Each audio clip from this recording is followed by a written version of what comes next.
আসসালামু আলাইকুম রহমতুল্লাহ। বিসমিল্লাহির রহমানির রহিম। সাথে আছি আমি মোহাম্মদ দেলোয়ার হোসেন। আশা করছি আল্লাহর অশেষ রহমতে আমার সকল ছাত্রছাত্রী বেশ ভালো আছে। আমরা কমপ্লিট করে ফেলবো অ্যান্ড আগামী নেক্সট টাইমে আমরা সৃজনশীল কমপ্লিট করব।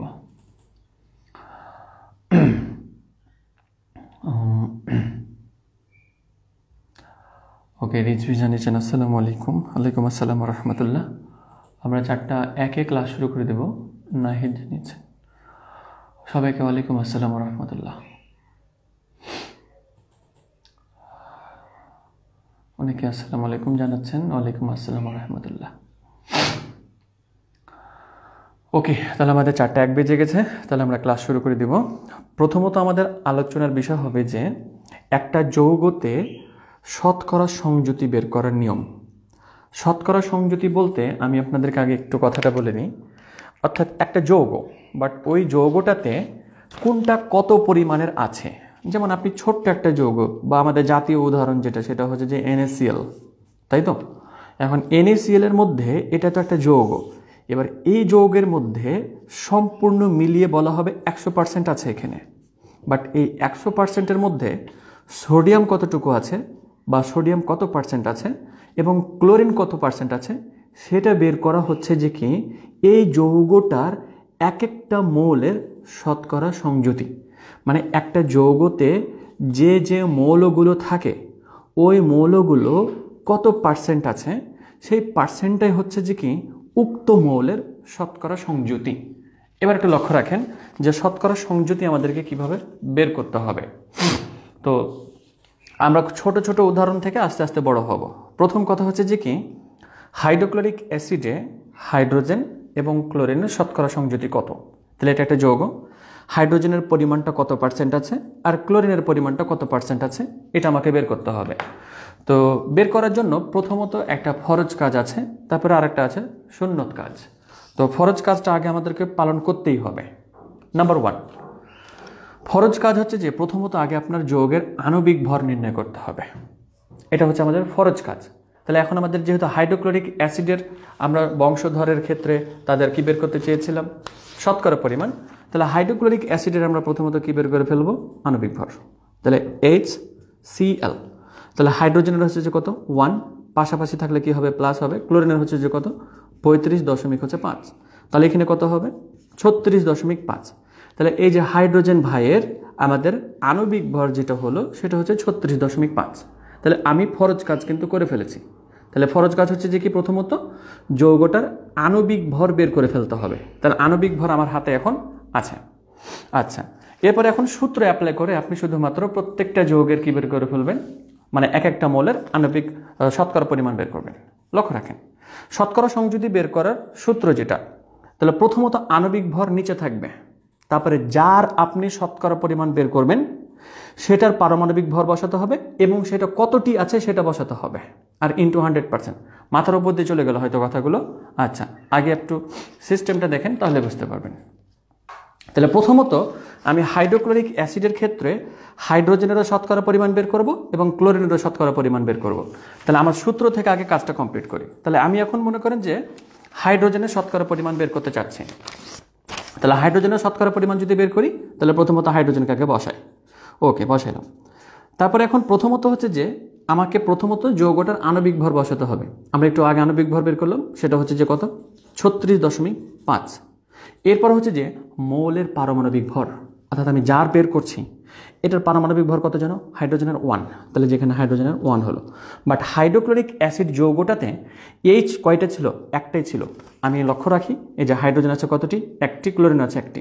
যদি হাইড্রোজেন মনে করেন 2 থাকতো তাহলে কিন্তু হাইড্রোজেনের পরিমাণ 2টা, Cl এর এখানে মনে করেন 3 আছে, তাহলে ক্লোরিন হচ্ছে যে কতটি 3টি। তো আমাকে প্রথমত তার পারমাণবিক ভর বসাতে হবে, বসালাম। তারপর আছে ইনটু, তারপরে ইনটু বসালাম। তারপর আছে পরমাণুর সংখ্যা, তাহলে হাইড্রোজেনের পরমাণুর সংখ্যা কতটি ছিল একটি ছিল। এরপর আমাকে ইনটু 100 করে ফেলতে হবে। এরপর আশা করি আপনারা অনেকজনই এটা ম্যাথমেটিক্যাল টার্ম টানবেন।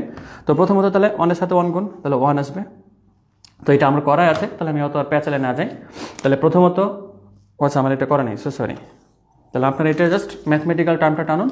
হুজাইফা আপনি যদি লাইনে থাকেন বা যারা যারা লাইনে আছেন তারা একটু কুইকলি আমাকে এর উত্তরটা জানাবেন। যে কত হলো, এবং আমার সাথে অবশ্যই মিলিয়ে নেবেন আপনারা। তাহলে 1 ইন্টু হচ্ছে যে 100, তারপরে ভাগ হচ্ছে যে কত আমাদের 36.5। তাহলে আমাদের হাইড্রোজেনের যে পরিমাণটা পাওয়া গেল 2.739%। তাহলে হাইড্রোজেনের যে শতকরা পরিমাণ 2.739%।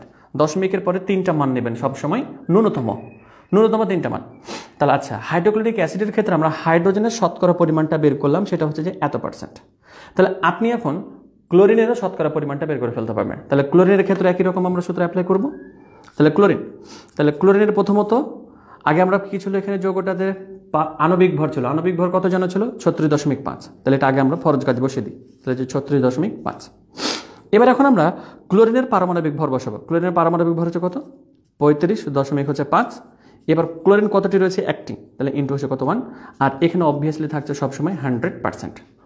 তাহলে এখন আমরা কি করতে পারছি, 35.5 যে 35.5 গুণিত হচ্ছে কত 100 ভাগ হচ্ছে যে কত আমাদের 36.5। আমাদের যে মানটা পাওয়া যাচ্ছে সেটা হচ্ছে যে 97.26260। তাহলে ক্লোরিনের যে মানটা পেলাম 97.26 আপনার 0। ওকে, এবার একটু লক্ষ্য রাখেন, হাইড্রোক্লোরিক একটা যৌগ ছিল HCl, খুব চমৎকারভাবে লক্ষ্য রাখতে হবে। HCl এটা হচ্ছে একটা যৌগ, এই যৌগটার মধ্যে হাইড্রোজেন হচ্ছে যে কি 100%-এর মধ্যে 2.739%, আর ক্লোরিন হচ্ছে যে কি 97.260%। বাট যখন আপনি পার্সেন্টেজগুলো বের করে ফেলবেন, বের করার পরে অবভিয়াসলি আপনি একটু ডিএনএ টেস্টটা করে ফেলবেন। ডিএনএ টেস্ট হচ্ছে আবার কি, অর্থাৎ আমি তো জানি যে দুইটাকে যোগ করলে অবভিয়াসলি 100% হতে হবে, তখন এই যে যৌগটাতে দুইটা মিলে 100% থাকবে, বাট 100 না হলেও 99.99 আসবে, অথবা ন্যূনতম 99 আসতে হবে। বুঝতে পেরেছেন? তাহলে আপনি লক্ষ্য রাখবেন, হয় 100% আসবে, না হলে 99.99% আসবে, 99.98% আসতে পারে, বা 99% আসতে পারে। এই সবগুলোই হচ্ছে সঠিক উত্তর। তো দেখেন, আমরা এটাকে এবং এটাকে যোগ করব। তাহলে আমি দেখবো যে আসলে দুইটাকে যোগ করে 100 এসেছে কিনা। তাহলে যে 97.260 প্লাস 2.739, তাহলে যে 739, আমাদের উত্তরে এসেছে 99.99%। তাহলে হ্যাঁ, আমি কনফিডেন্টলি সহিত বলতে পারি যে আমার এই যৌগটার ক্ষেত্রে হাইড্রোজেন এবং ক্লোরিনের শতকরা সংযুতিটা বা শতকরা পরিমাণটা নির্ধারণ করাটা আমার সঠিক হয়েছে। আশা করি আমার স্টুডেন্টরা ক্লিয়ারভাবে বুঝতে পেরেছে। তো এটা ছিল আমাদের একটা খুবই ছোট্ট জিনিস, তো একটু বড়গুলো শিখতে হবে, তাহলে আপনারা আরও একটু ক্লিয়ার করে ফেলতে পারবেন নিজ দায়িত্বেই। আচ্ছা, এবার হাইড্রোক্লোরিক অ্যাসিড অতি পরিচিত আমাদের সেই যৌগ, বাট এটা শিখলে আসলে সবগুলো পেরে যাবেন আপনারা। তো হাইড্রোক্লোরিক অ্যাসিডের ক্ষেত্রে তাহলে আমাদের প্রথমত ফরজ কাজ কি, তাহলে আমাদের ফরজ কাজ যেটা সেটা হচ্ছে যে এর আণবিক ভর বের করে ফেলা। তাহলে হাইড্রোক্লোরিক অ্যাসিডের আণবিক ভর যেটা H2SO4, আমার অবশ্য মুখস্থ আছে, আপনারা বের করতে তো জানেন আশা করি 98। তাহলে এখন আমাকে কি বের করতে হবে, হাইড্রোজেনের শতকরা পরিমাণ। তাহলে আমি কি করব, হাইড্রোজেন বসাবো, বাস বসাইলাম। তারপরে এখন সুন্দর করে দাগ দিলাম, নিচে অবভিয়াসলি প্রত্যেকবারই আণবিক ভর থাকলো। এবার হাইড্রোজেনের পারমাণবিক ভর কত 1, তাহলে যে 1 বসিয়ে দিলাম, ইন্টু হাইড্রোজেন আবার কতটি আছে লক্ষ্য রাখেন, হাইড্রোজেন কিন্তু আছে আমাদের 2টি, দ্যাট মিনস এখানে আমার কত বসাতে হবে, 2 বসাতে হবে, আর ইন্টু থাকলো এখানে 100%। এখানে অবভিয়াসলি কথাটা খেয়াল রাখতে হবে, তখন পারমাণবিক ভর প্লাস হচ্ছে মানে ইন্টু হচ্ছে যে কি ওই পারমাণবিক ভর বিশিষ্ট জিনিসটা কতটি আছে, পারমাণবিক ভর ইন্টু হচ্ছে যে এটা আছিল আমাদের 2টি, তাহলে অবভিয়াসলি এটার সাথে 2 গুণ করতে হবে। যেমন অক্সিজেনের ক্ষেত্রে আমাকে 4 নিতে হবে। ক্লিয়ার করতে পেরেছি আশা করি? ওকে, তাহলে আমরা এখানে বের করব। আব্দুল জাব্বার অবশ্যই বলেছেন কত যেন 98, আচ্ছা আগেরটা মেবি হয়তো বা বলেছে। আচ্ছা, তাহলে এটার সাথে এটা যদি গুণ করি আমরা 2 পাবো, 2 এর সাথে 100 গুণ, তাহলে 2 ইন্টু হচ্ছে যে কত 100 ভাগ হচ্ছে কত 98, 2.04%। তাহলে হাইড্রোজেনের পরিমাণ যেটা সেটা হচ্ছে যে 2.04%। বাস বের করে ফেললাম আমরা। এবার এখন দেখেন সালফারের আমি বের করব। তাহলে এখন সালফারের ক্ষেত্রে সালফার ভাইকে আমরা বসাই আগে, সালফার ভাই বসো। এবার সালফার ভাইকে 1 কাপ চা খাওয়াতে দেন, অর্থাৎ যে আমার এখানে 98 আছে না, সুন্দর করে তাকে সবসময় দিয়ে দিতে হবে, দিয়ে দিলাম। ব্যাস, এখন কথা হচ্ছে যে সালফারের আমাদের পারমাণবিক ভর কত 32, তাহলে এখানে 32 দিয়ে দিলাম। কতটি আছে এখানে সালফার, একটি আছে আমরা যৌগতে দেখতে পাচ্ছিলাম, তাহলে ইন্টু হচ্ছে 1 ইন্টু হচ্ছে যে কত আমাদের 100%। তাহলে এখন আমরা কী করে ফেলবো, এই যে 32 ইন্টু হচ্ছে যে কত 100, তারপরে এখন আমরা ভাগ করে দেব কত দিয়ে, 98 দিয়ে। 98 দিয়ে ভাগ করলে আমরা যেটা পাচ্ছি সেটা হচ্ছে 32.653। তাহলে সমান আমরা যেটা পাই, তাহলে যে 32.653%। আর একটা বাকি আছে সেটা হচ্ছে অক্সিজেনের পরিমাণটা। তাহলে অক্সিজেনটা নিলাম। তাহলে অক্সিজেনের ক্ষেত্রে আমাদের আণবিক ভর নিচে বসে গেল, তারপর অক্সিজেনের ক্ষেত্রে তার পারমাণবিক ভর হচ্ছে কত 16। এবার অক্সিজেন কতটি রয়েছে, 4টি রয়েছে। তাহলে যে আমাদের এর সাথে কত হবে, 4 যুক্ত হবে। আর ইন্টু তো কি থাকবে, 100%, অবভিয়াসলি বারবার বসতে থাকবে। তাহলে ইন্টু হচ্ছে যে কি 100%। তাহলে 4 লং কত হবে, 64 হবে। তাহলে আমরা এখন এই যে 64 গুণিত কত হবে, 100। তাহলে যে 100 বসিয়ে দিলাম, ইন্টু দিয়ে টেনে নিলাম, তারপরে ভাগ করবো আমরা কত 98। আমাদের যে মানটা আসবে সেটা হচ্ছে যে 65.306। তাহলে এখন আমাদের এই যে 65.306%। এখন আপনি সবগুলোকে যোগ করে ডিএনএ টেস্টটা করে ফেলবেন। তাহলে ডিএনএ টেস্ট করার পরে আপনি সিদ্ধান্ত নিতে পারবেন যে হ্যাঁ আসলে এটা সঠিক হলো নাকি ভুল। ওকে, অনেকজনই উত্তর দিয়েছেন, ইমরান কুতুবি, আজুফা খাতুন, ওকে, হুজাইফা, আজুফা, মানিক, তারপরে হচ্ছে যে আলাউদ্দিন, এরা সবাই রেগুলার এবং রেগুলার ক্লাস করার চেষ্টা করে যখন ক্লাস হয়। থ্যাংক ইউ সো মাচ ইমনধার। ওকে, তাহলে আমরা এখন তিনটাকে একটু যোগ করে ডিএনএ টেস্টটা করে ফেলি। 2.04%, 2.04 প্লাস হচ্ছে যে কি 32.653। তাহলে যে 32.653 প্লাস হচ্ছে যে 65.306, 65.306, আমাদের 99.99%। ওকে, তাহলে আমাদের এটাও কিন্তু সঠিক হয়েছে, যেটা আমরা যোগ করার মাধ্যমে বুঝতে পারলাম। তো এভাবে যে কোনো একটা যোগের আপনি কী বের করতে পারবেন, শতকরা সংযুতি বের করতে পারবেন। বাট এখানে একটা এমসিকিউতে প্রশ্ন এসে থাকে এবং এই প্রশ্নটার ক্ষেত্রে অনেক স্টুডেন্ট ভুল উত্তরটা দিয়ে থাকে। আমাকে যদি প্রশ্নটা মানে এভাবে না করে আমাকে যদি একটু ডিফারেন্টভাবে করে, ডিফারেন্টভাবে বলতে কেমন দেখেন, আমার এখানে বলেছে যে কি H2SO4 মৌল সমূহের শতকরা পরিমাণ নির্ণয় করো বা মৌল সমূহের শতকরা সংযুতি বের করো। বাট একটু লক্ষ্য করেন, আপনি কিন্তু বের করেছিলেন হাইড্রোজেনের, তারপরে সালফারের, তারপরে হচ্ছে অক্সিজেনের। তখন এখানে 3 ধরনের মৌল আছে, হাইড্রোজেন, সালফার এন্ড অক্সিজেন। এবার এখন কথা হচ্ছে আপনাকে এখানে প্রশ্নটা কিন্তু এভাবে বলতে পারতো, তখন এখানে সালফেট একটা যৌগমূলক আছে SO4, তাহলে আপনাকে কিন্তু বলতে পারতো যে সালফিউরিক অ্যাসিডে আমাদের যৌগমূলকের শতকরা পরিমাণ বের করো। তখন আপনাকে এই সালফার এবং অক্সিজেনটা বের করতে হতো শুধুমাত্র, এটা বের করার কোনো প্রয়োজন হতো না। মানে আমাকে যদি বলতো শুধুমাত্র যে সালফিউরিক অ্যাসিডের মধ্যে যে যৌগমূলকটা আছে সেই যৌগমূলকের শতকরা পরিমাণ কত, তাহলে সালফারের বের করতে হবে আর অক্সিজেনেরটা বের করতে হবে। তাহলে আমরা এখন যদি এখানের থেকে আমি যে এখন প্রশ্নটা বললাম সেটার উত্তর যদি করতে চাই, তাহলে সালফারের মানটা কত পেয়েছিলাম আমরা 32.653 আর অক্সিজেনেরটা পেয়েছিলাম এটা। তাহলে যৌগমূলকের আমাদের শতকরা সংযুতি কী হবে, এটা প্লাস হচ্ছে যে এটা, এই দুটোকে যোগ করে যে মানটা আমরা পাবো সেই দুটোর যোগফল হচ্ছে যে আমাদের আনসার। যৌগমূলক যদি বলে, কথাটা আমি আবারও বলবো, তখন আরও একটা উদাহরণের ক্ষেত্রে আমি ক্লিয়ার করে দিতে চাই।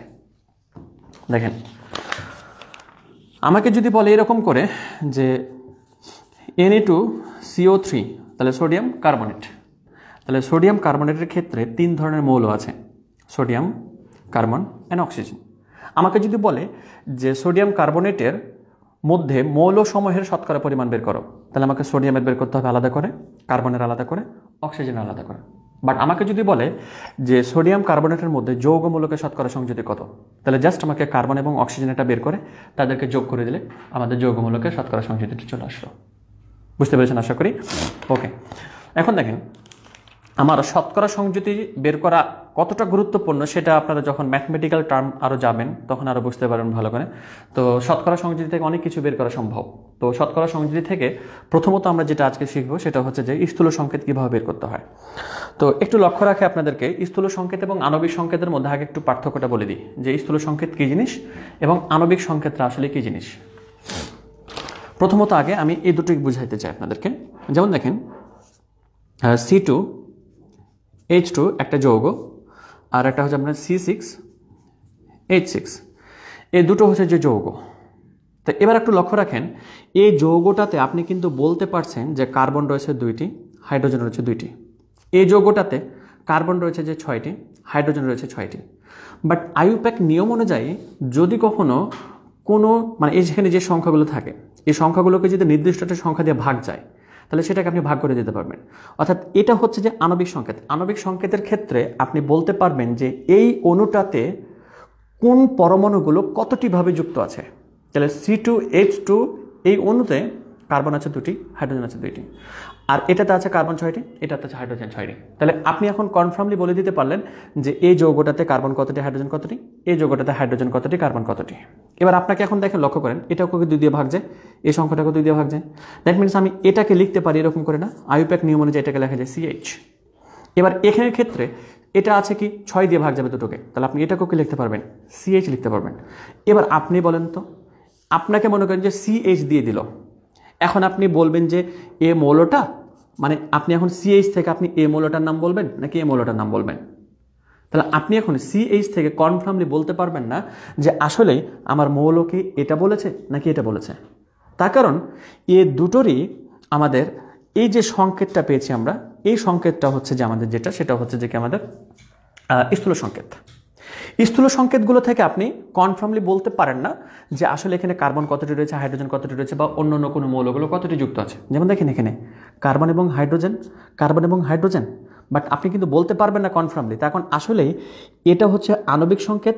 আণবিক সংকেতের শর্ট রূপ যেটা, সেটা স্থূল সংকেত। আণবিক সংকেতের শর্ট রূপ যেটা, সেটা হচ্ছে স্থূল সংকেত। তাহলে স্থূল সংকেত থেকে আপনি কিন্তু বলতে পারছেন না যে কার্বন আসলে কতটি হবে, এখানে হাইড্রোজেন কতটি হবে, বাট আণবিক সংকেত থেকে বলে দিতে পারছেন কার্বন 6টি হবে, হাইড্রোজেন 6টি হবে। তাহলে এখন লক্ষ্য করেন, আণবিক সংকেতগুলো কি হতে পারে, ভিন্ন ভিন্ন হতে পারে। যেমন দেখেন 2 2, 6 6, 4 4, 5 5 এগুলো হতে পারে। বাট স্থূল সংকেত কিন্তু আবার কি একাধিক যৌগের একই হয়ে যেতে পারে। যেমন দেখেন C2H2 এর স্থূল সংকেত হচ্ছে CH, আবার C6H6 এর স্থূল সংকেত হচ্ছে CH। তাহলে দুটা আণবিক সংকেত ছিল ভিন্ন ভিন্ন, বাট তাদের স্থূল সংকেত দুটোই কিন্তু কি হয়ে গেছে, একই হয়ে গেছে। তো এই কথাটা নৈর্ব্যক্তিকের ক্ষেত্রে অনেক সময় এসে থাকে যে একাধিক যৌগের স্থূল সংকেত একই কিভাবে হয় সেটা ব্যাখ্যা করো, তখন আপনার এই দুটোকে দিয়ে ব্যাখ্যাটা করে দিতে পারেন। মানে একাধিক যৌগের স্থূল সংকেত কিন্তু এখানে একই হয়। আচ্ছা, এবার একটু আপনাদেরকে কথা একটু জানিয়ে রাখি। আপনি যদি মনে করেন এটা থেকে এটা নিয়ে আসতে চান, মানে C2H2 নিয়ে আসতে চান, তাহলে আপনি একটু লক্ষ্য করে নেন যে আপনি কত দিয়ে আসলে ভাগ করেছিলেন, 2 দিয়ে ভাগ করেছিলেন। দ্যাট মিনস আপনি যদি আবারও একে 2 দিয়ে দেন, আবারও যদি 2 দিয়ে দেন, তাহলে কিন্তু সে আগের রূপটা ফিরে পায়। এবার এটাকে 6 দিয়ে ভাগ করেছিলেন না, তাহলে আপনি যদি এখানে আবারও 6 দিয়ে দেন আর 6 দিয়ে দেন, তাহলে কি করতে পারবেন, আপনি আবারও আগের রূপটাতে ফিরিয়ে নিয়ে আসতে পারবেন। এই কথাটুকু একটু মনে রাখেন, তখন আপনি স্থূল সংকেত, আণবিক সংকেত যখন আবার একটু নির্ণয় করবেন,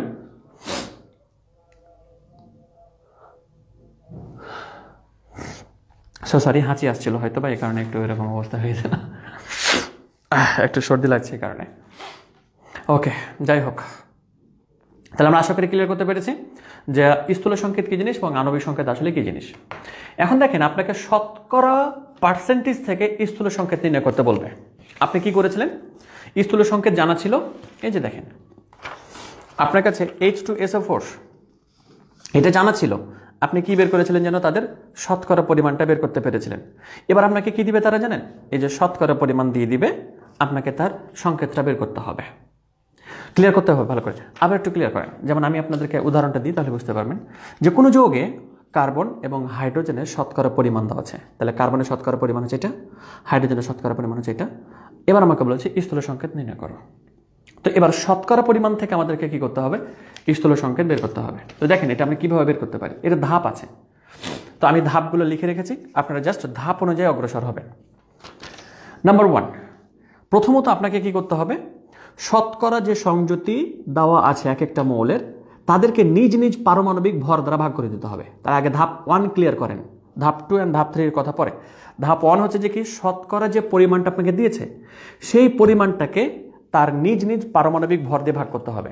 ওকে, আমরা একটু লক্ষ্য রাখি, আমরা ওখানে দেখেছিলাম 2 ধরনের যৌগ, একটা ছিল কার্বন আর একটা ছিল হাইড্রোজেন। কার্বনের শতকরা পরিমাণ ছিল 92.31। তাহলে দেখেন, কার্বনের শতকরা পরিমাণটাকে তার নিজ পারমাণবিক ভর দ্বারা ভাগ করে দিলাম। তাহলে কার্বনের পারমাণবিক ভর হচ্ছে 12, তাহলে এটাকে আমাদের ভাগ করলে 7.69। একই রকমভাবে যে হাইড্রোজেনের শতকরা পরিমাণ দিয়েছিল আমাকে 7.69, তাহলে ওটাকে আমরা কি করব, হাইড্রোজেনের পারমাণবিক ভর দ্বারা ভাগ করে দেব।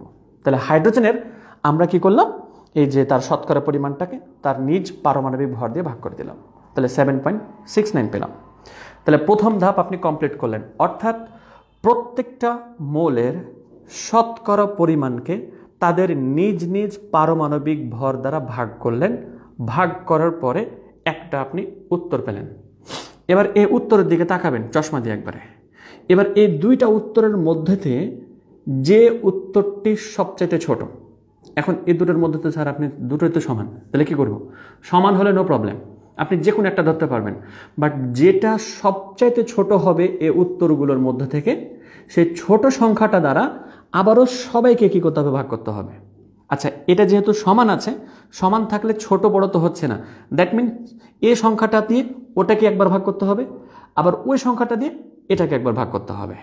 আচ্ছা দেখেন, তাহলে দ্বিতীয় ধাপ হচ্ছে যে কি, কার্বন এবং হাইড্রোজেনের শতকরা পরিমাণকে পারমাণবিক ভর দিয়ে যে ভাগফলটা আমরা পেয়েছিলাম, ওই ভাগফলের মধ্যগুলো থেকে যেটা সবচাইতে ছোট, ওই ছোট সংখ্যাটা দিয়ে আমাদেরকে সবাইকে কী করতে হবে, ভাগ করতে হবে। তাহলে আমি এখন কার্বনের ক্ষেত্রে আরও একটা মান পাই, তাহলে 7.69কে আবারও ওই 7.69 দ্বারাই ভাগ।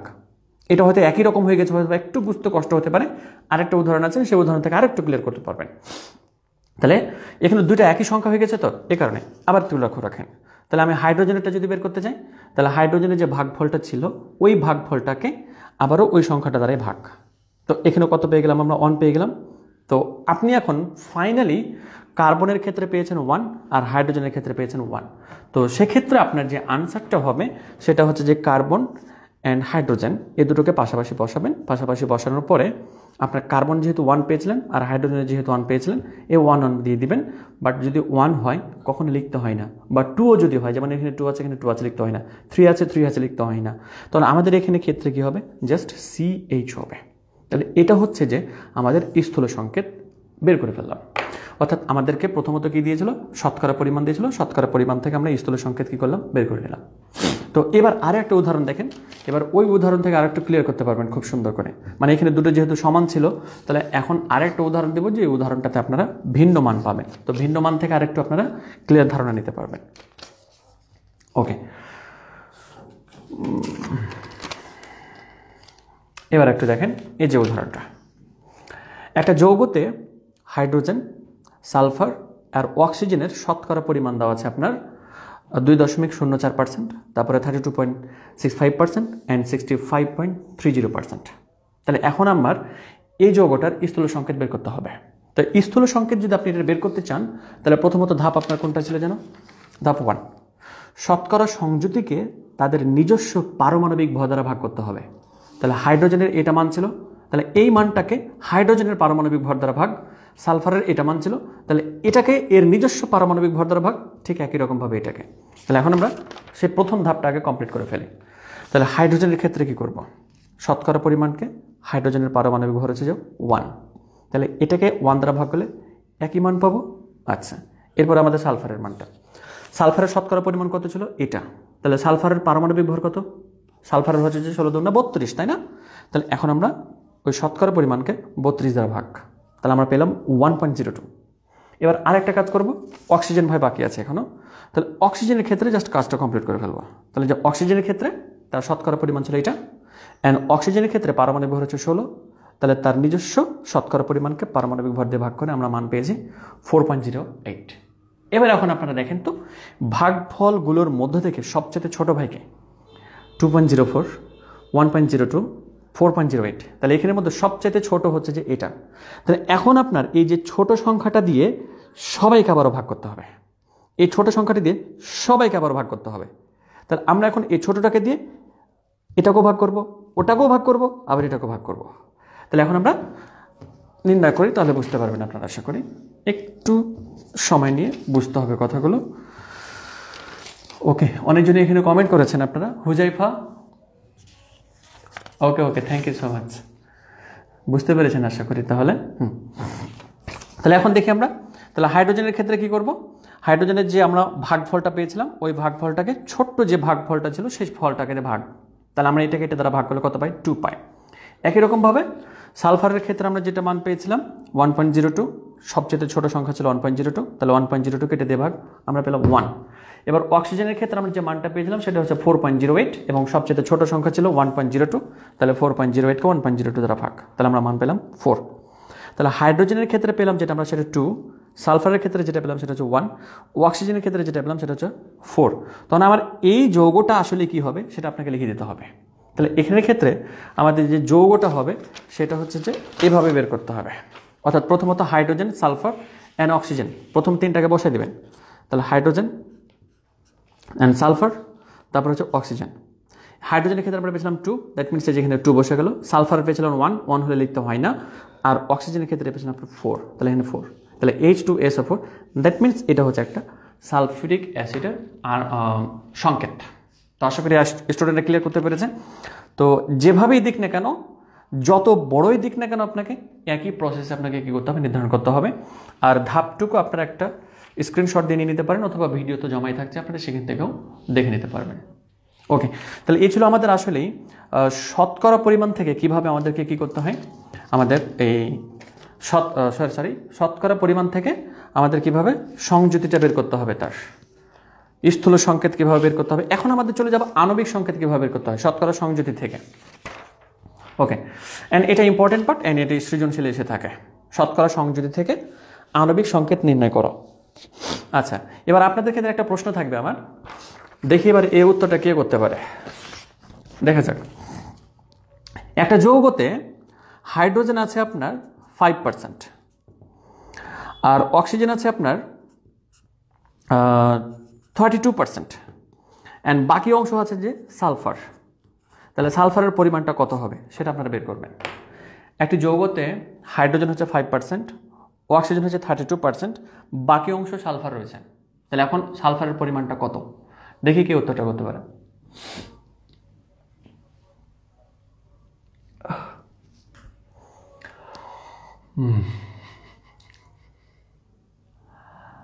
ওকে, আমার কথা কি দেরিতে শোনা যাচ্ছে আপনাদের? আচ্ছা, ওকে, সমস্যা নেই, আপনারা করেন, ভাবেন, নো প্রবলেম। ইমরান বলেছেন যে 63, আজুফা বলেছেন যে 63, আশিকুল বলেছেন 63, বর্ষা বলেছেন 63, আচ্ছা 63, আলাউদ্দিনও বলেছেন 63। ওকে ওকে, ঠিক আছে। আচ্ছা, দেখি এখন আমরা এটা কিভাবে আসলে বের করব। তো আমরা যেহেতু জেনেছিলাম সর্বমোট 100% হয়, তো হাইড্রোজেন, অক্সিজেন অ্যান্ড সালফার এই তিনটাকে যোগ করলে সর্বমোট 100% হতে হবে। কিন্তু কথা হচ্ছে যে আমার এই দুইটার পার্সেন্ট দেওয়া আছে, কিন্তু এটা দেওয়া নাই। তাহলে আমি এক কাজ করব, এটা এবং এটাকে যোগ করে দিব, অর্থাৎ 32 প্লাস হচ্ছে কি 5, তাহলে এটাকে যোগ করে আমরা যে মানটা পাবো 100 থেকে যদি এই মানটা বিয়োগ করে দিই, তাহলে এই যতটুকু বাকি আছে সেটা চলে আসলো, তাই না? অর্থাৎ এরকম কথাটা আর কি, যে একটা ক্রিকেট খেলাতে, মানে আমাদের বাংলাদেশের ক্রিকেট খেলাতে সর্বমোট রান করেছে আপনার ওই 300, সর্বমোট রান করেছে কত, 300, এবং ব্যাটসম্যান ছিল 3 জন। সাকিব আল হাসান করেছেন 100 রান, তাহলে সাকিব আল হাসান করেছেন 100, তারপরে যে মাশরাফি বিন মুর্তজা আপনার করেছে যে 150, আর বাকি অংশ করেছে আপনার মুশফিক। তাহলে এখন কথা হচ্ছে যে মুশফিক কত রান করেছে, তাহলে এটার ক্ষেত্রে তো আমরা এমনিতে আনসার দিয়ে দিতে পারবো। রান ছিল আমার সর্বমোট কত, 300, সাকিব আল হাসান করেছে 100, মাশরাফি বিন মুর্তজা করেছে 150, তাহলে এই দুটোকে যোগ করে দিয়ে 300 থেকে দুটোকে বাদ দিয়ে দিলে মুশফিক ভাই কত করেছে সেটা আমরা পেয়ে যাবো। ঠিক একই রকম কথা, অর্থাৎ সবগুলো মিলে তো 100%। তাহলে এক্ষেত্রে আমাদের 2% দেওয়া আছে, বাট একটা দেওয়া নেই, তাহলে এই দুটোকে যোগ করে 100 থেকে তাদের যোগফলটা বিয়োগ, তাহলে আমরা তার মানটা পেয়ে যাবো। তো অনেক ক্ষেত্রে আমাদের সৃজনশীলে কিন্তু এরকম করে দিয়ে দিবে, মানে একটা যোগের আপনার কিন্তু পার্সেন্ট দিবে না, তো সেক্ষেত্রে আপনাকে কিন্তু এভাবে বের করতে হবে। সো এটা কিন্তু অবভিয়াসলি সজাগ থাকবেন, মানে দেখবেন না যে আবার কি আমার এখানে একটা পার্সেন্টেজ দেয়নি, মানে প্রশ্নে ভুল লেখা আছে। সো অবভিয়াসলি এটা ভালো করে মনে রাখবেন।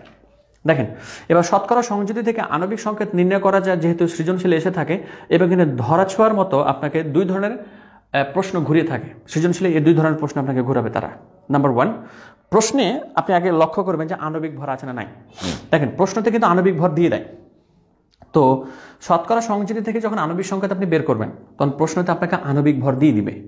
বাট যখন আপনাকে আণবিক ভর দিবে না, তখন আপনাকে যেটা দেয় এই 2 নম্বর অংশটুকু, আর এই 2 নম্বর অংশটুকু থেকেই পুরো সৃজনশীলটার আনসার করতে পারে না ছেলেমেয়েরা। মানে আণবিক ভর তো লাগবেই লাগবে আমার আণবিক সংকেত নির্ণয় করার ক্ষেত্রে। তো আণবিক সংকেত তারা দেয় না, তখন তারা চালাক, তারা বুঝে যে কি দ্বিতীয় অধ্যায়ে কিন্তু আমাদের একটা আলোচনা ছিল বাষ্প ঘনত্ব সম্পর্কে। তো আণবিক ভর না থাকলে তখন তারা বাষ্প ঘনত্ব দিয়ে দেয়, এবং আমি আপনাদের শীট দিয়েছিলাম এবং সেটা উল্লেখ করে দিয়েছি যে বাষ্প ঘনত্ব এবং আণবিক সংকেতের মধ্যে আসলে পার্থক্যটা কতটুকু। বাষ্প ঘনত্ব যদি আপনাকে দিয়ে দেয়, তাহলে বাষ্প ঘনত্বের সাথে যদি আপনি 2 গুণ করে দেন, তাহলে আপনি ওই জিনিসটার আণবিক সংকেত পেয়ে যাবেন, আণবিক ভর পেয়ে যাবেন। অর্থাৎ আমি আপনাকে এখন একটা উদাহরণ বলি, তাহলে ক্লিয়ার করতে পারবেন। আচ্ছা, আমি আপনাদেরকে একটা প্রশ্নই করে ফেলি তাহলে। অক্সিজেনের বাষ্প ঘনত্ব হচ্ছে যে আপনার 8, তাহলে এর আণবিক ভর কত হবে? অক্সিজেনের বাষ্প ঘনত্ব হচ্ছে যে 8, তাহলে এর আণবিক ভর কত? আপনাকে এভাবে বলবে অক্সিজেনের বাষ্প ঘনত্ব হচ্ছে কত? 7, তাহলে এর আণবিক ভর কত? জাস্ট একটা বোঝানোর খাতিরে আপনাদের দিলাম। হায় রে হায়, এতগুলো ভুল আনসার।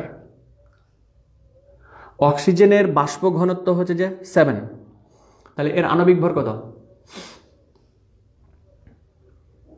একজনের সঠিক আনসার দিয়েছেন আজুফা, 14। Fantastic answer. তো আণবিক ভরের যে সংজ্ঞাটা দেখেন, ভালো করে মনে রাখবেন এই কথাগুলো, এখন পুরো সৃজনশীলই করতে পারবে না ছেলেমেয়েরা। তার আণবিক ভর যেটা আপনি পাবেন যদি সরাসরি না দেয়, তাহলে বাষ্প ঘনত্ব ইন্টু 2, বাষ্প ঘনত্ব ইন্টু হচ্ছে যে 2, বাষ্প ঘনত্ব কত দিয়েছিল? 7, তাহলে যে 7 ইন্টু হচ্ছে 2, দ্যাট মিনিট 7 হচ্ছে কত? 14। তাহলে এই যে 14 যেটা, সেটাই হচ্ছে যে কি তার আসলে অনেকজনই ভুল আনসার দিচ্ছেন, এবং আপনাদের তাহলে দ্বিতীয় অধ্যায়ের শীটটা ভালো মতন পড়া হয়নি, সেটাই বুঝতে পারা গেল। হুজাইফা এতক্ষণে আনসার দিচ্ছেন আপনি?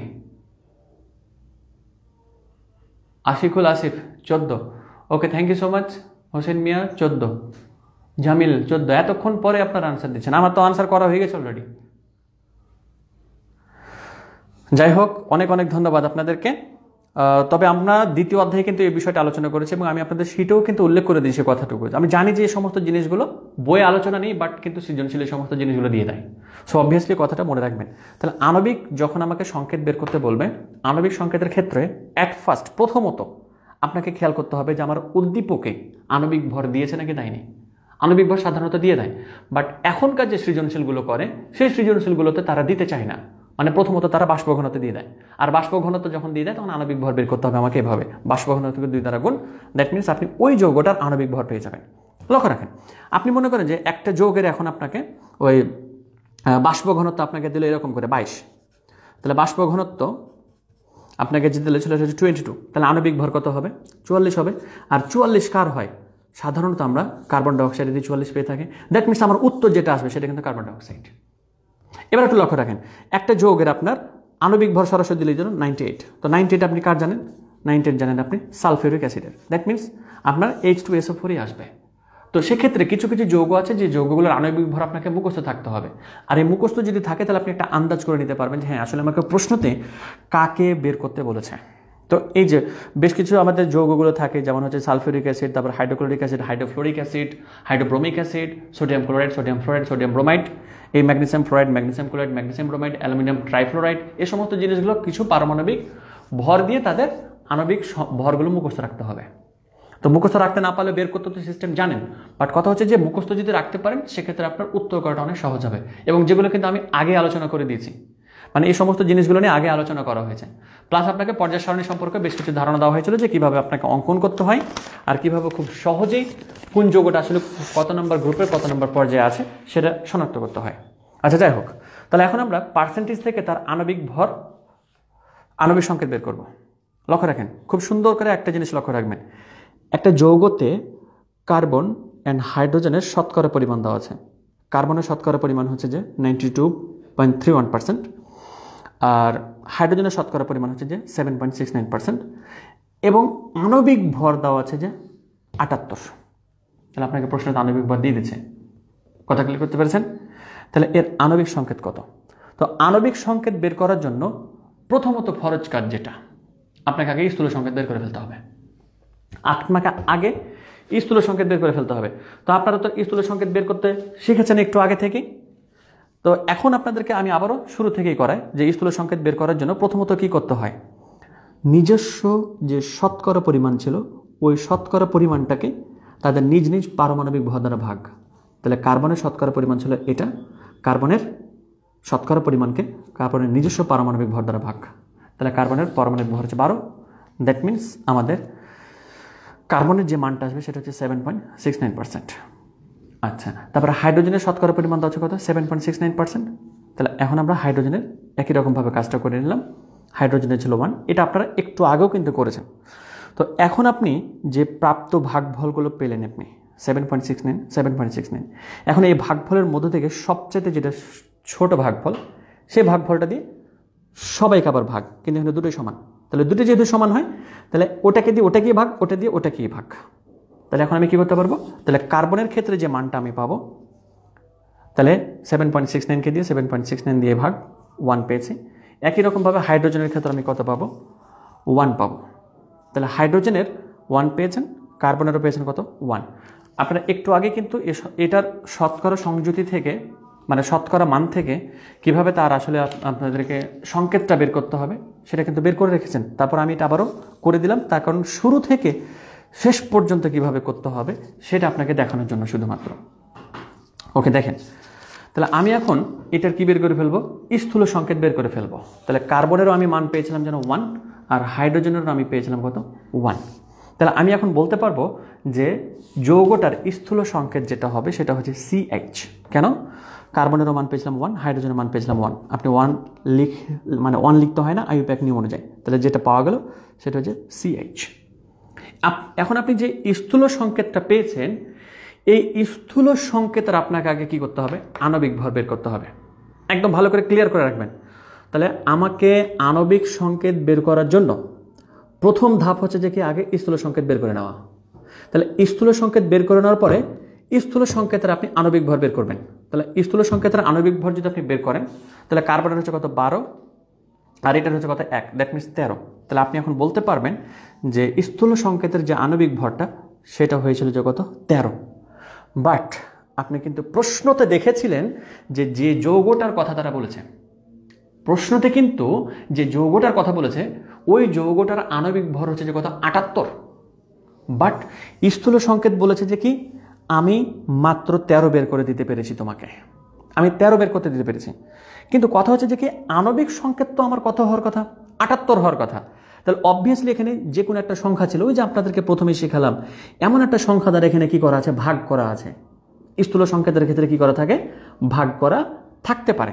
এখন কথা হচ্ছে কত দিয়ে ভাগ করা আছে সেটা কিন্তু আমি জানি না। এখন আমাকে ওই ভাগ করাটাই কি করতে হবে? বের করতে হবে। তো আমি এখন এর আণবিক সংকেতটা ধরে ফেলবো। তো ধরি যে এর আণবিক সংকেত হচ্ছে যে কি CHN। এবার এখন কথা হচ্ছে যে কি N মানে কি বোঝানো হয়? আবার একটু ক্লিয়ার করবেন।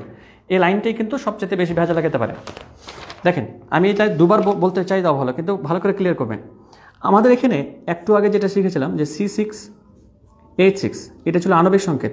বাট আণবিক সংকেতের আমরা স্থূল সংকেত যেটা লিখতে পেরেছিলাম সেটা হচ্ছে CH। তাহলে এখানে আপনি কত দিয়ে ভাগ করেছিলেন যেন? 6 দিয়ে ভাগ করেছিলেন। তাহলে আপনি এখন CH এর এখানে যদি আপনি একটা N নেন, আর N এর মান যদি আপনি 6 পেয়ে যান, N এর মান যদি আপনি কত পান? 6 পান, তাহলে আপনি এখন CH তারপরে এখানে 6 বসাবেন। দ্যাট মিনস 6টা কার? C এর, এন হাইড্রোজেনের কত? 6। দ্যাট মিনস আবারও C6H6। তাহলে এখান থেকে আপনি কী বের করতে পারছেন? এই যে 6টা দিয়ে দিতে পারছেন তাকে। কিন্তু কথা হচ্ছে যে কি আমি এই 6টা কীভাবে বের করব? আমি তো জানি না। আমাকে শুধুমাত্র বলে দেওয়া হয়েছে যে কি আণবিক ভর হচ্ছে যে এত, আর আচ্ছা যাই হোক, আমি অতগুলো কথাতে যাচ্ছি না, একটু লক্ষ্য রাখেন। C6NH6 আচ্ছা না নাই? তাহলে প্রথমত আগে এটার আপনি আণবিক ভর বের করেন। আর আণবিক ভর কত হয়? তাহলে আপনার আণবিক সংকেতের আণবিক ভর কতটুকু হচ্ছে? তাহলে কার্বন হচ্ছে কত? 12। তাহলে আপনি এখানে বসান। তাহলে 12 ইন্টু হচ্ছে কত? 6। তারপরে হাইড্রোজেনের হচ্ছে কত যেন? 1। তাহলে 1 ইন্টু 6, তাহলে কত পাওয়া যাবে? 6। তাহলে 6 বারং কত হবে? 72 হবে। আর প্লাস দিয়ে 6কে কত পাবো আমরা? 6। তাহলে যে প্লাস পাবেন কত? 6। দ্যাট মিনস আপনি পাবেন কত? 78 পাবেন। তাহলে এটা ছিল আমাদের আণবিক সংকেত। আণবিক সংকেতের আণবিক ভর হলো যে কত? 78। এবার আণবিক সংকেত থেকে আপনি স্থূল সংকেত যেটা বের করেছিলেন সেটা হচ্ছে যে CH। এখন একটু লক্ষ্য রাখেন, CH এটা কিন্তু হচ্ছে যে স্থূল সংকেত। C6H6 এটা হচ্ছে আণবিক সংকেত। আণবিক সংকেত থেকে আপনি যেটা পেয়েছেন সেটা হচ্ছে আণবিক ভর। এবার আণবিক সংকেত থেকে আপনি যখন এটাকে স্থূল সংকেতে পরিণত করলেন তখন এই স্থূল সংকেতের কি পাবেন, আপনি আবার ভর পাবেন। একটু বের করে ফেলেন সেটা কত হয়। এখন সেটা আপনি বের করবেন কিভাবে, কার্বন হচ্ছে কত 6, 6 দুগুণে কত হবে 12, প্লাস হচ্ছে কত হাইড্রোজেন কত 1, দ্যাট মিনস কত হলো এটা 13 পাওয়া গেল। এবার একটু লক্ষ্য রাখেন, আপনি এখন এখানে জাস্ট ওই এন এর মানটা আপনি এখন কিভাবে বের করবেন। এই যে দেখেন তো 78কে যদি আপনি 13 দ্বারা ভাগ করে দেন তাহলে কত পাবেন, দেখেন তো 6 পাবেন। আপনি লক্ষ্য রাখেন 78কে যদি আপনি 13 দ্বারা ভাগ করে দেন তাহলে আপনি কিন্তু পেয়ে যাবেন 6। আর আমার কিন্তু 6 দরকার ছিল, আমার কিন্তু কি দরকার ছিল, 6 দরকার ছিল। তাহলে আপনি একটু লক্ষ্য রাখেন, এটা ছিল কি আণবিক সংকেত। তাহলে আণবিক সংকেতের যে ভরটা আর স্থূল সংকেতের যে ভরটা, এই দুইটা ভরের মধ্যে কি আছে, এখানে পার্থক্য আছে। তো পার্থক্যটা আসলে কত বেশি, কত গুণ বেশি, 6 গুণ বেশি, 6 গুণ বেশি। ওই 6টাই আপনাকে কি করতে হবে, বের করতে হবে।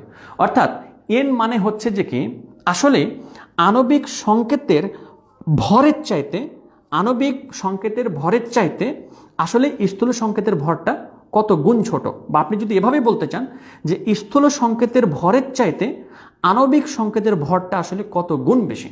তাহলে কত গুণ বেশি জানো, অর্থাৎ এই যে এটার ভর পাওয়া ছিল 13 আর এটার ভর পেয়েছিলাম আমরা 78। তাহলে এখন এই ভাইটা এটার কত গুণ বেশি, 6 গুণ বেশি। ওই 6টাই আপনাকে কি করতে হবে, বের করতে হবে। কথা বুঝতে পেরেছেন? তাহলে এখন আমরা এখান থেকে তো ধারণা নিলাম, এই ভিডিওটা অবভিয়াসলি এই অংশটুকু 2 বার দেখবেন, এখান থেকে 2 বার দেখবেন। আচ্ছা, অনেকজনই তো উত্তর করে ফেলছেন, বাহ, থ্যাংক ইউ সো মাচ।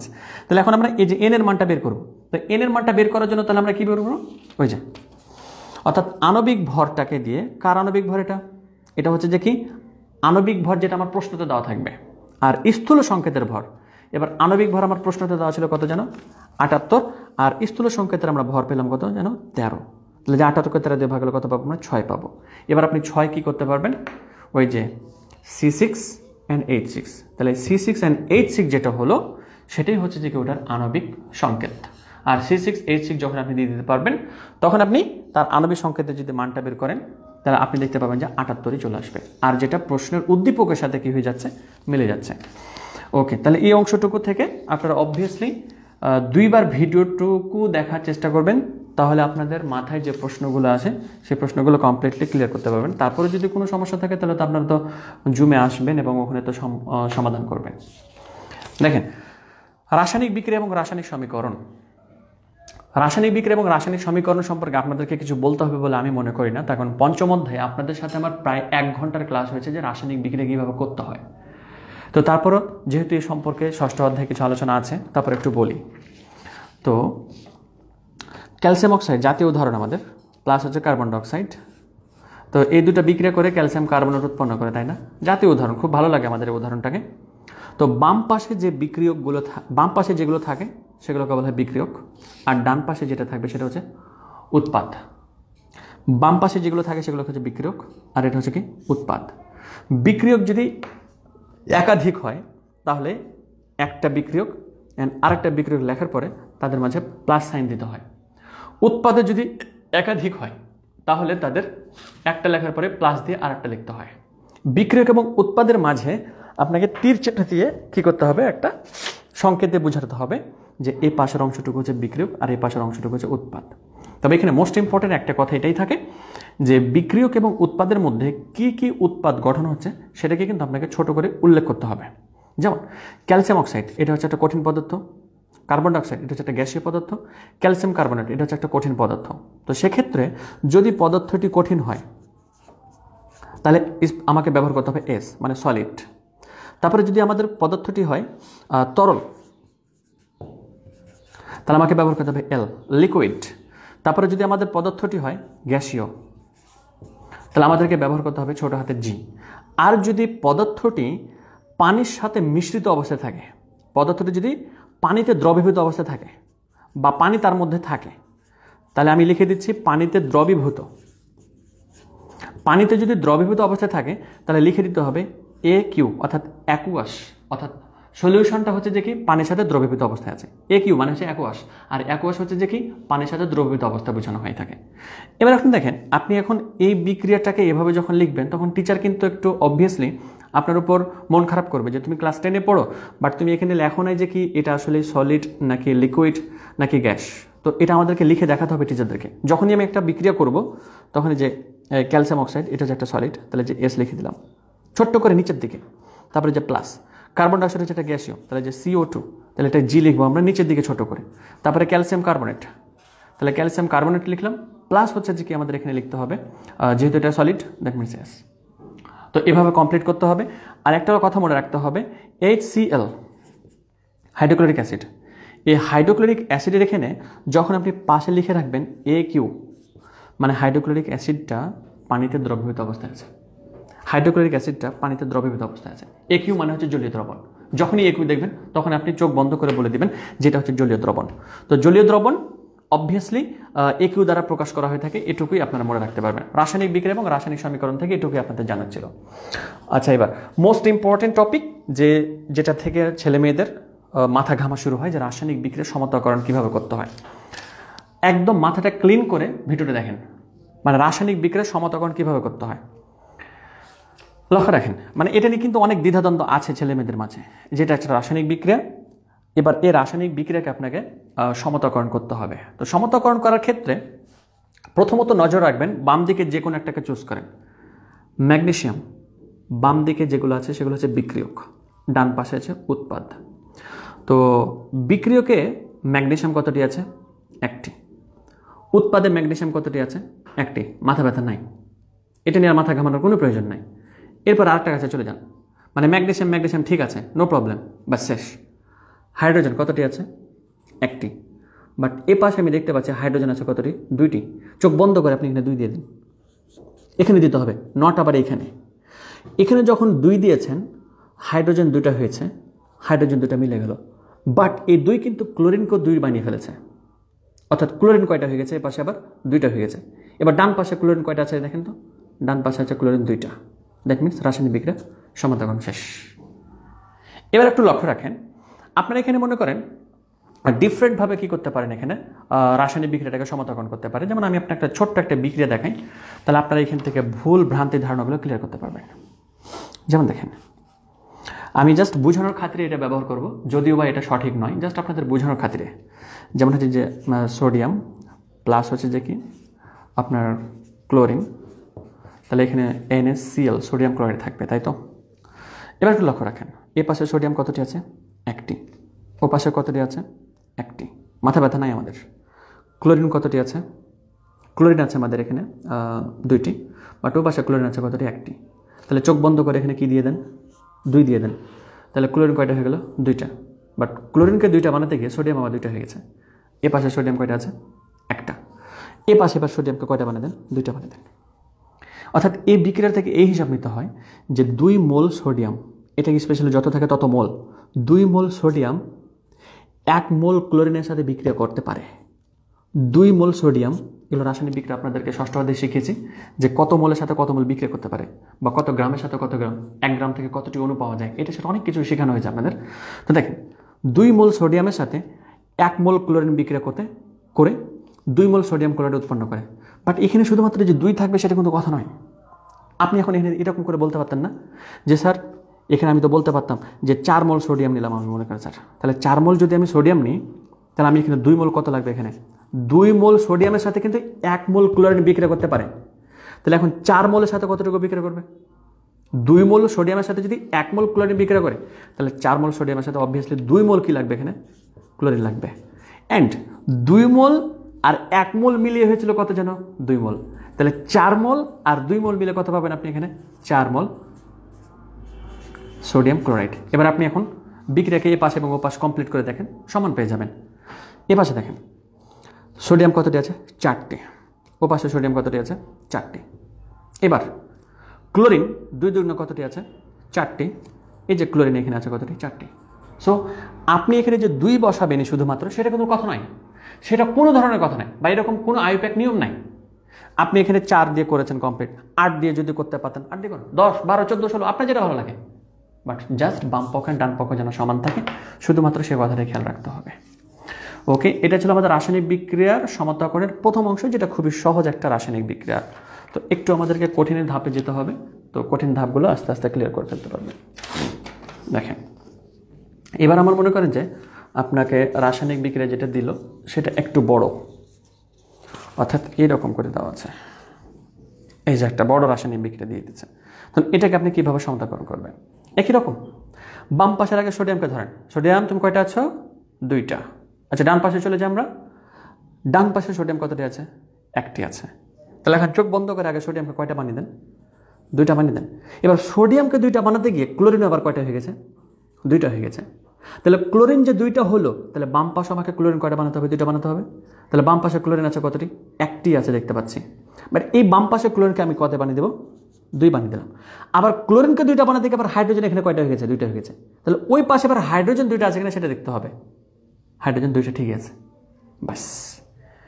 এবার দেখেন, সবগুলোকে আবারও ভালো করে ক্লিয়ার করেন। সোডিয়াম 2টা, তাহলে সোডিয়াম 2টা। কার্বন এখানে আছে কতটি? 1টা। কার্বন এখানে আছে 1টা। অক্সিজেন কয়টা আছে? 3টা।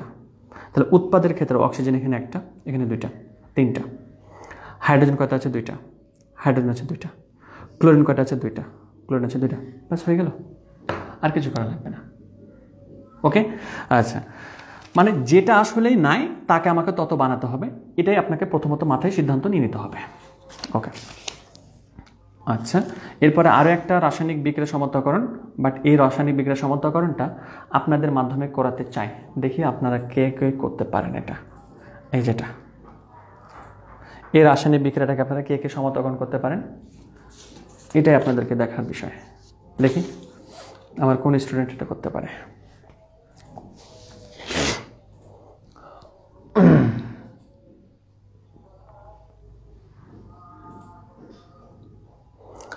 অবশ্য লিখে হয়তো বা জানাতে কষ্টও হতে পারে, আমি করে দিই তাহলে। তারপরে একটু ওয়েট করি, হয়তো বা আপনারা চেষ্টা করতেছেন।